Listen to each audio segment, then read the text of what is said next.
Hello friends, welcome back to our channel. சிறகடிக்க ஆசையில் upcoming review பார்க்கலாம். இது வந்து இன்றைக்கான எபிசோடில் பார்த்தீங்கன்னா கொஞ்சம் தவறுதலான இது நடந்துச்சுங்க. அவங்க போலீஸ்கார இருக்காங்கல்ல, அவங்களோட அம்மா இறந்துட்டாங்க. அந்த இது வந்து பார்த்தீங்கன்னா ஒன்று இறந்துட்டாங்க. அந்த எபிசோடு எப்படி கொண்டு போகலான்னு பார்க்குறப்ப புது ஆளை கொண்டு வரலான்னு பார்த்தாங்க.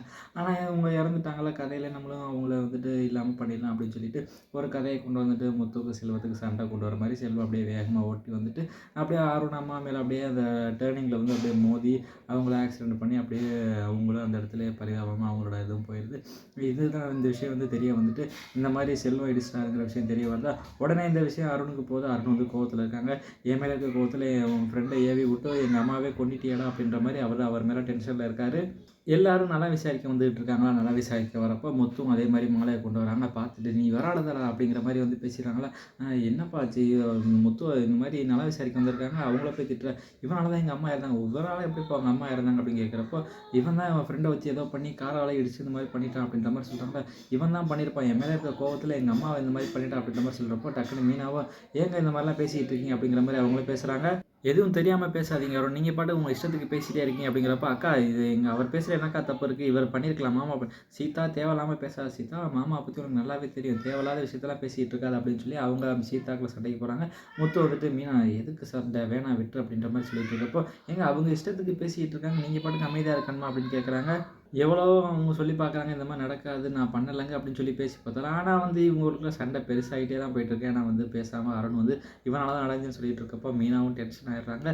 தேவையில்லாமல் பேசாதீங்க அருண், எதுவும் தெரியாமல் உங்கள் இஷ்டத்துக்கு நீங்கள் பாட்டு பேசிகிட்டு இருக்கீங்கன்னு சொல்லி இவங்க 2 பேருக்குள்ள வாக்குவாதம் வரப்போ முத்து மீனா அவன் ஏதோ குழப்பத்தில் இருக்கார், எதுவும் பேச வேணாம், நீ ஏதாவது இது பண்ணிட்டு வா, நான் கிளம்புறேன், நான் அப்போயே சொன்னேன் நான் இங்கே வரலன்னு, எதுக்கு நான் என்னால் பிரச்சனை வரும், நான் கிளம்புறேன் அப்படின்னு சொல்லிட்டு இருக்கப்போ, என்னப்பா அருண் வந்த துக்கம் விசாரிக்க வந்தவங்களும் இப்படி திட்டி விட்டு அவன் தாங்க கொட்டிருக்கான் அப்படிங்கிறப்போ, ஏன்ப்பா நீ என்ன நேரில் பார்த்தியா, பார்க்காம ஏன்ப்பா பேசிக்கிட்டு இருக்க அப்படின்னு சொல்லி அண்ணாமலையும் பேசுகிறாங்க. ஏங்க நீங்கள் சும்மா இருங்க அப்படின்ற மாதிரி பேசுகிறப்போ அங்கே கொஞ்சம் சலசலப்பு சண்டைன்னு வந்துட்டு இருக்கா.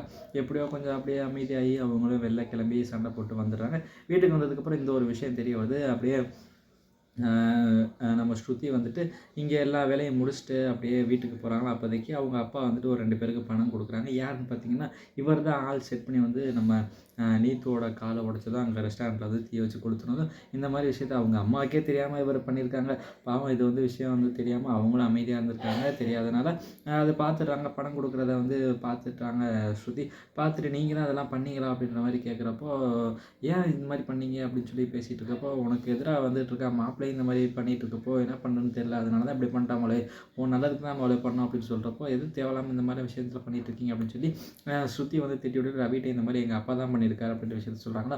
உடனே ரவியும் வந்துட்டு இந்த மாதிரி ஹாஸ்பிட்டல் செலவு இவ்வளோ வந்திருக்கு, அவங்க ஹோட்டல் செலவுக்கு இவ்வளோ வந்திருக்கு, மொத்தம் 9 lakhs வந்துருக்கு, நீங்கள் தான் கட்டி ஆகணும் அப்படின்னு சொல்லிட்டு இது தெரியாமல் முத்து மேலே நான் வந்து கோவப்பட்டேன் அப்படின்னு சொல்லி வந்துட்டு அவங்க மனம் வருந்தி முத்துட்ட போய் மன்னிப்பு கேட்குறாங்க. சாரிடா நான் தெரியாமல் பண்ணிட்டேன் அப்படின்னு சொல்லி. என்னடா ஆச்சு அப்படிங்கிறப்போ, இந்த மாதிரி ஸ்ருதியோட அப்பா தாங்க இந்த மாதிரிலாம் பண்ணியிருக்காரு, மன்னிச்சுக்கிட்ட, தெரியாமல் விட்றா இது என்னடா இருக்கும் உனக்காக நான் பண்ணப்போ இந்த மாதிரி இருந்துச்சு, யாருக்காக இருந்தாலும் சந்தேகம் வரத்தாண்டா செய்ய, விடு பரவாயில்ல அப்படின்னு சொல்லி அவங்களுக்குள்ள அப்படியே சமரசம் பண்ணிக்கிறாங்க.